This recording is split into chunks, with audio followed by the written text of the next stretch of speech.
Welcome to Trojan Talk. I'm your host, Aaron Taylor. Today we'll be learning about an upcoming choral concert, and my guests today are part of that concert: Jordan Ratliff, conductor and singer, and James Brown, director of the Collegiate Singers, the group we're going to be talking about today. I want to thank both of you for joining me here today. Thank you so much for having us. And as I mentioned, we're talking about an upcoming concert by the Collegiate Singers, but first and foremost, for those out there who maybe not familiar with the group, tell us a little bit about Collegiate Singers and what is it? What makes up the groups of Collegiate Singers?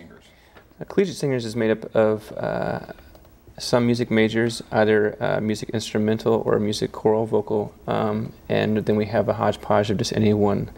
It's a non-audition group as well. It's basically the big come one, come all choir, so I get everything. I have actually 2 students from Korea, international students that are in the choir this semester as well, so it's been a little bit of a learning curve as far as communication, but they've been very welcomed and we've enjoyed having them. And I would say that must make for an interesting dynamic to have students that are music majors and non-music majors, but just I guess have a love of singing. Yes. And so now, as a student that's a part of that organization, as part of this group, what brought you to want to be a part of this organization?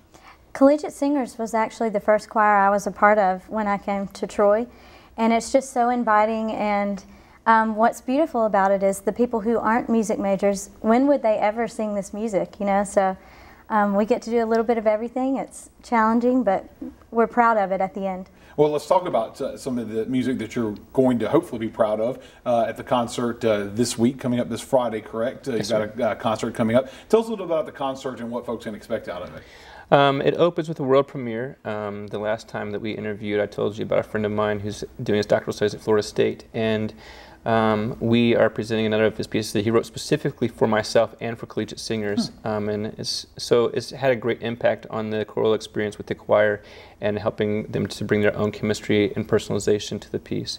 After that, it's kind of an exploration of Renaissance music up through 20th century music, and after I have a run at 3 pieces, Jordan takes over and she conducts the choir on a piece. So. Other pieces that we're doing some music from the Baroque era, and it certainly is not broken. It's very well intact, and the choir is singing very well. We have the opportunity to work with some musicians from the Montgomery Symphony in that concert, as well as some of our students from our instrumental and percussion department. So I'm really excited about the collaboration with students and professional at our upcoming concert. And of course, you mentioned that it's a big group, a big choir, but you add in all those other elements you just mentioned. About how many people total are we talking about are going to be participating in this concert? There are about 76, and we have people coming as far as Massachusetts and Orlando, Florida, to be part of this collaborative experience. So. Well, and you mentioned that you're a conductor, but first off, I want to talk to you about the singing and seeing a world premiere of a piece. How does that make you feel to be one of the first groups in order to sing a song? Nervous and excited. We premiered a piece of his last semester, as he said, and it's very rewarding to hear from the actual composer, you know, after we perform. And now you're a conductor as well, so now you get a chance to be on the other side there. What drew you to want to become a conductor and be a part of that? Well, I've always had a love for teaching, and last fall I had his class, Choral Techniques, and I told him I was interested, and he said, well, why don't we try the student conductor position? So I'm conducting 1 piece, and it's been awesome. I love it. And now how long does it take you to one, work together in getting this piece together, and then you figuring out how to put it together, and finally getting, I guess, the courage to to actually conduct?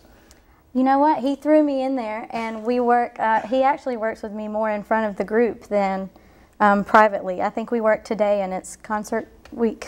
So it's been awesome. I just kind of learn as I go. Learn as you go. And the opportunity to have someone like this in front of the students, I guess that's got to be a unique experience, especially for a teaching opportunity. Yeah, a number of my colleagues do it as well, and last year being my first year, I really just wanted to have reins and be in total control, and I've got to work with Jordan and some of the other students and feel a sense of real sense of passion for conducting and learning more about the art form. And as she said, yeah, I just put her, she has like 7 to 10 minutes in front of the choir, and it's basically sink or swim. And she'll look back or ask for some feedback, and normally I don't say anything, but there are sometimes when I jump in and show her.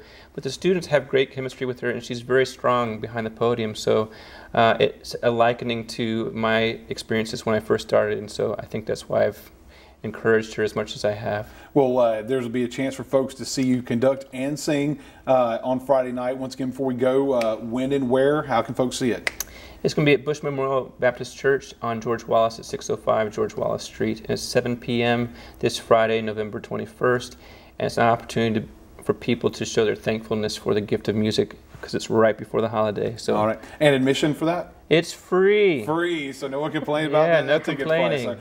Well, here's hoping that some folks go out and see you conduct and perform, and good luck with the concert. Thank you so much, Aaron. Thank you. And thank you for joining us on today's edition of Trojan Talk.